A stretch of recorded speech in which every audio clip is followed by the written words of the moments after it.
everyone. Welcome into the View House Centennial for a wonderful Monday and Xfinity Monday night live. I forgot the name of the show. Xfinity Monday Live. I know we have got playoffs going on. We are in the midst of the Avs and the Nuggets, but of course we're also coming off the NFL draft. We got to wrap it up, put a bow on it, and who else but our favorite Coach Mike Sanford in the house to break this all down for us. Coach,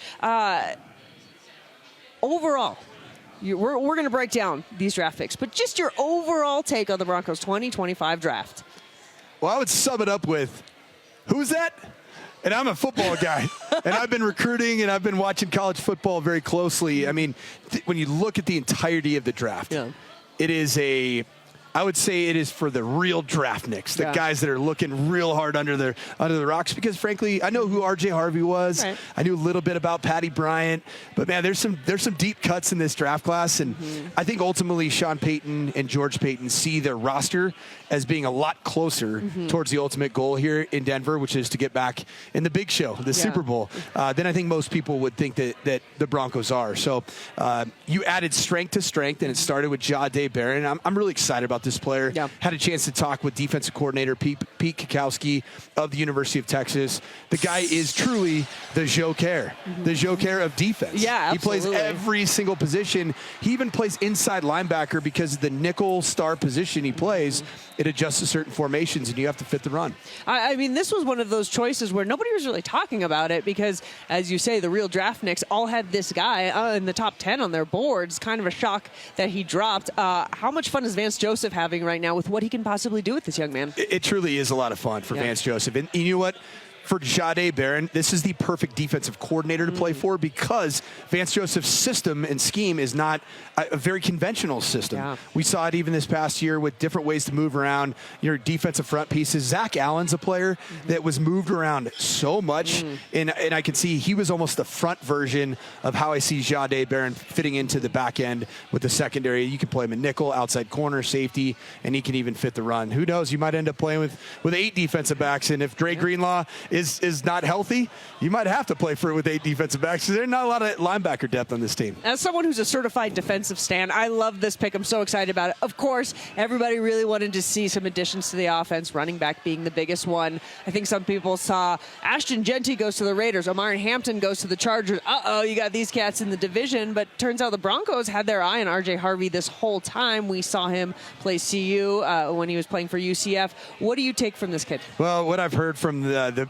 Broncos camp is that Sean Payton doesn't see him as maybe the next Alvin Kamara. Sure. He sees him as Darren Sproles. And just for all you guys that are out there watching this right now, this was a high school quarterback that was scholarshiped and offered to play quarterback in the collegiate level at University of Virginia. So watch out for Sean Payton using a little Taysom Hill like extra secret sauce on that R.J. Harvey pick. I like R.J. Harvey. The top end speed is fantastic. He is compact, but he's 5'8" and thick. So anybody thinks he's a tiny back, frankly, he's a lot bigger than Jaleel McLaughlin is in terms of the overall build. Think Ashton Jeanty with a little bit more top-end speed, but a little bit less ability to break tackles in a stacked defensive box. Are you doing okay, obviously, as a former Boise State player, and I know Ashton Jeanty, that's what now you're going to see him in silver and black twice a year. Are you doing okay? Yeah, it's not great. It really is kind of a weird thing to live here in the Denver area and have adopted the Broncos as our family's team. I thought he would have looked great in just transitioning over to navy blue and orange. I think he's going to have a great role there. And Pete Carroll loves having a bell cow running back, probably more so than Sean Payton does, candidly. And so I think it's a great fit. Think Marshawn Lynch and what he meant to the Seahawks. Unfortunately, I believe that's what we're going to see Ashton Jeanty meeting to the Raiders franchise under Pete Carroll. Okay, so if they're at the 1, though, is he going to give it to Jeanty or is he going to throw it? That's a good question.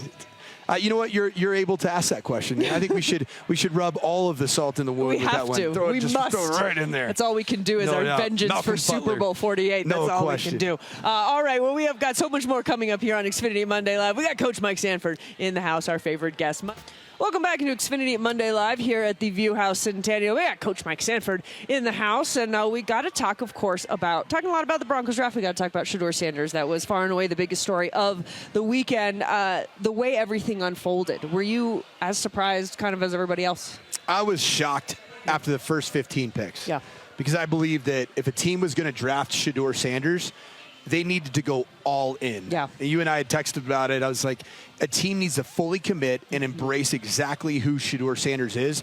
And who I believe Shedeur Sanders is a guy that wins football games when the game's on the line and has done it in back-to-back years at the power forward level. I think that's a rare trait. I don't believe there was any other quarterback in this draft class that consistently delivered.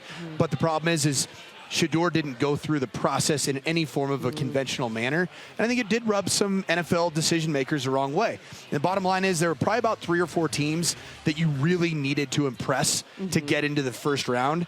And clearly the NFL spoke on that part, and they would have loved to see more of a traditional preparation as it relates to Shedeur and going through the draft process. Well, now you look at what an interesting situation is that, and I feel like something that really got taken away from Shedeur is you talk about his playmaking ability. People questioning if he's a leader. We've seen that he is a leader. This whole thing about throwing his O-line under the bus is false. I was at that game. That's a clip taken out of context. Those things felt frustrating. But nonetheless, that's all in the past. He's going into this weird situation with 5 quarterbacks, 4 are healthy. Dylan Gabriel got drafted before him. How does he handle this moving forward? How does this play out? I just hope he gets the opportunity. Yeah. I mean, when I looked at the pick, and I saw that clearly Dylan Gabriel was favored at least more by the head coach and GM. I'm wondering if Shadur Sanders an ownership pick. And then the question is, do you get into a Game of Thrones scenario where you don't know who's going to survive this 2025 season? Kevin Stefanski clearly on the hot seat. I just found it very ironic that Travis Hunter was mocked to go to the Cleveland Browns, and all of a sudden he ends up to the Jacksonville Jaguars. It's, he's going to be in the great weather. Oh, by the way, your teammate's going to be drafted by the Browns in the 5th round. It's just totally unexpected. And I just hope Shedeur gets the opportunity, and if he doesn't, cut him and let him go find his best spot. That's what I see. Like, if it's not looking like he's getting the reps, I think that it'd be better suited for Shedeur Sanders to go to a place that truly has an opportunity for him to get the amount of reps he needs. Yeah, absolutely. Well, it's going to be interesting, of course, to see how this all plays out. Let's go back over to the Broncos and Pat Bryant. That was a wide receiver that I think when he got drafted, like you said, what did you call the draft? It was the who's that? So this was Broncos fans were like, who, what? But then you see he's only got 1 drop. You love that. He has some great lines. What did he say about blocking, block, you get the rock. He seems like a tough physical guy. What do you see from Pat Bryant? Well, the number one thing is that the top 4 draft picks for the Denver Broncos, all team captains at their respective institutions. Yeah, that's clearly a big theme here for the Denver Broncos is the culture is going to really matter.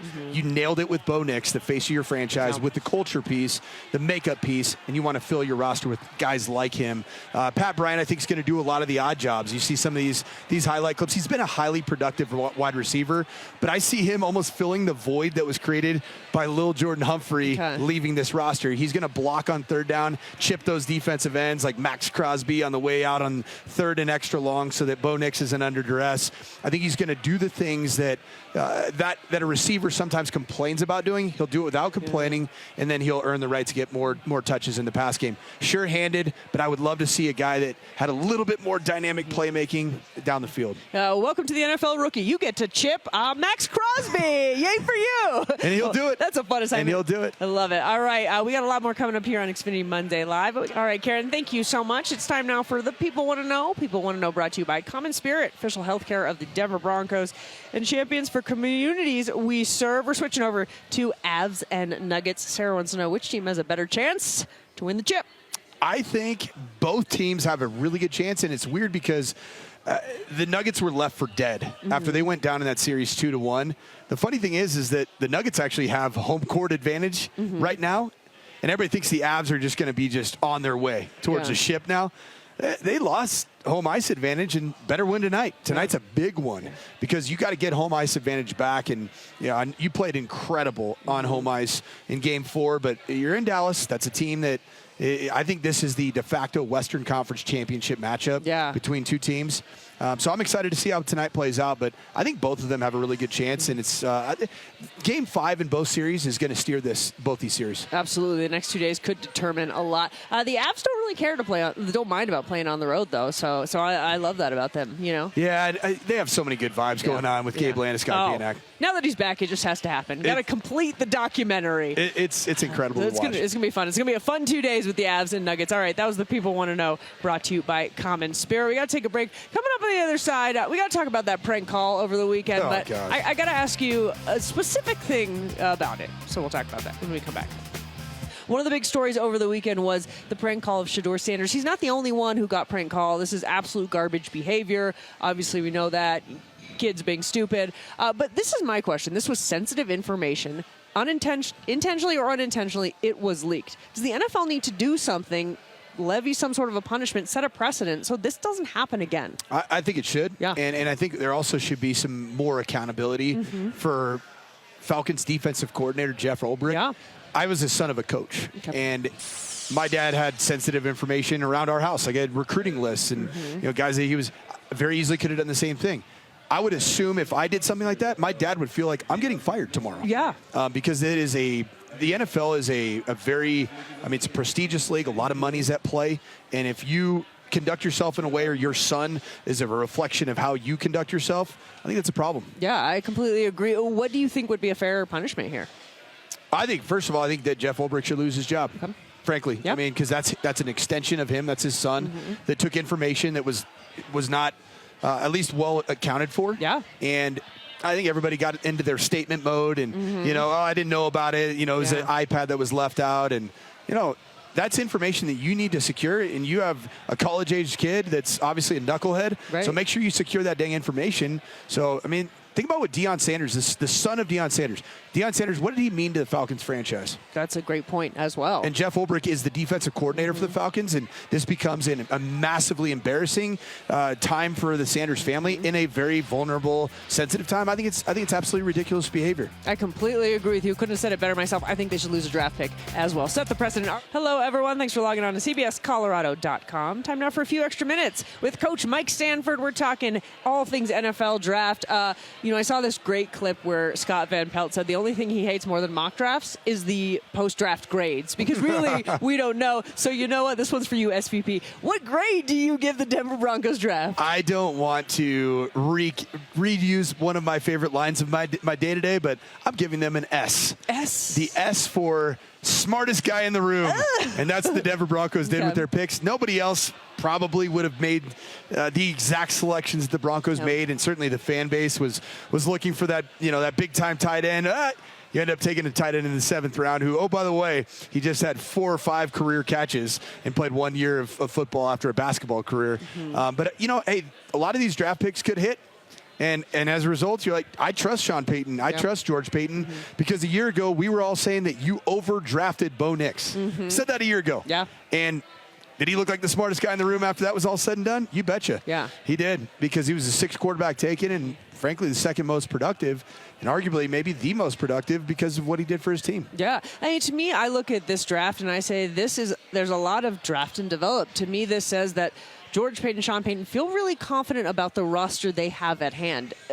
For you, do you look at this and say, yeah, they felt like there wasn't a ton of immediate needs that they had to fill based on what they did? Yeah, the draft to me just reeked of Sean Payton, George Payton looking at the draftable grades and where they had people slotted and not trying to reach based off of how they had ranked their draft board. And so it just slotted out more based on best player available, and it ended up manifesting itself in the Broncos going with the Michael Lombardi school of throw strength at your strength. Yeah. And it happened on the defensive side of the ball, particularly in the defensive backfield.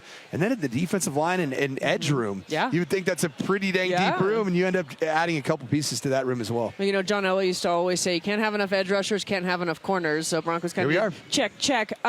Who's your sleeper pick of this class that you think in year one could have a bigger impact than maybe you're seeing right now at face value? I like Q Robinson of Alabama. I think he's the twitchiest of the edge rushers that I saw. He didn't have a ton of production, didn't start a ton of football games. I just think Q Robinson, when you let that film roll, he jumps off the screen, and you think Nick Benito, more that type of bendy edge rusher that can get home and could be a big time disruptor. When we look at R.J. Harvey, do you feel like he can be what Javonte Williams wasn't? I think so, in terms of like home run hitter, because I think he's got the speed to hit a home run. my concerns on R.J. Harvey are, what do you deal with a stacked box defensively? Okay. If you have an extra hat in the box, are you able to break the tackles? It's not going to look as clean as some of the new UCF looks did. I mean, if you give that guy some green grass, I mean, he is explosive, dynamic, can accelerate, and can go the distance. Mm-hmm. He ended up having 58 explosive runs in his year last year, in his last 2 seasons, which was more than Ashton Genty, who had 55. Mm-hmm. So I think he can hit the home run. It's just more about, can you hit singles? Mm-hmm. Can you just take those 4 yards and create those types of runs? We'll find out. Let's talk about some of the Colorado college products that I'm so happy to see Jimmy Horn Jr. get drafted, LaJohntay Wester, Torrey Horton. Who do you feel like ended up maybe in the best situation? I love is Torrey Horton going to Seattle. Yeah, I think it's a tremendous situation. Sam Darnold's going to be competing. Mm-hmm. Jalen Milroe will be a part of that, which is wild. He was drafted before Shedeur Sanders, but here we are. I like the fit for him, and talking to a couple people today and yesterday, a lot of people had a higher draft grade than where Torrey Horton went. So I think that's a big-time value pick, a 6'3" player that runs in the 4.4 range. Would have loved to have seen him in orange and blue. I know. We didn't get it. They were showing best available, and the Broncos were coming up. I thought, this might happen. A lot of people, really wanted the Broncos to trade up and perhaps get a Travion Henderson early in the second. Do you like how they ended up actually trading back and the way their draft fell? I do. I think that Jahdae Barron, he's going to be a superstar in the league. He's a jack of all trades and a master of a whole lot, to be honest. He's a really good player. So I like the way they played out their strategy. I would have loved to have seen Quinshon Judkins be a Denver Bronco. That was my back. After Ashton Genty, I had him as my second rated back. A lot of people thought I was crazy, and he ends up going ahead of Travion Henderson, 2 picks. So, but the Broncos saw it a certain way. I think they loved R.J. Harvey. It's almost like they had Ashton Genty 1, Harvey 2, and you can see why. They're similar body types. They have similar skill sets and traits. So I think the Broncos are satisfied with what they were able to do at the running back position. Coach, before we let you go, how's life going over at Valor? It's good. It's busy. Yeah. Yeah. Just I'd never thought in my life I'd be setting JV and freshman games and setting a football schedule. It's a lot of fun. I'm having a blast, and we'll have practice tomorrow morning at 7:30 a.m. You better not be late. All right, we better get you out of here then. Well, we're good. What time is on time though? Is on time 7:15? I mean, on time is 35 minutes early. Okay. So you better be there at 6:55. Yeah. So we'll see which one of your players is watching this tonight. We'll see. Coach, you are the best. Thank you for joining us. It is great to be on with you. You're the best. All right, guys. Thanks for logging on. We'll see you next time.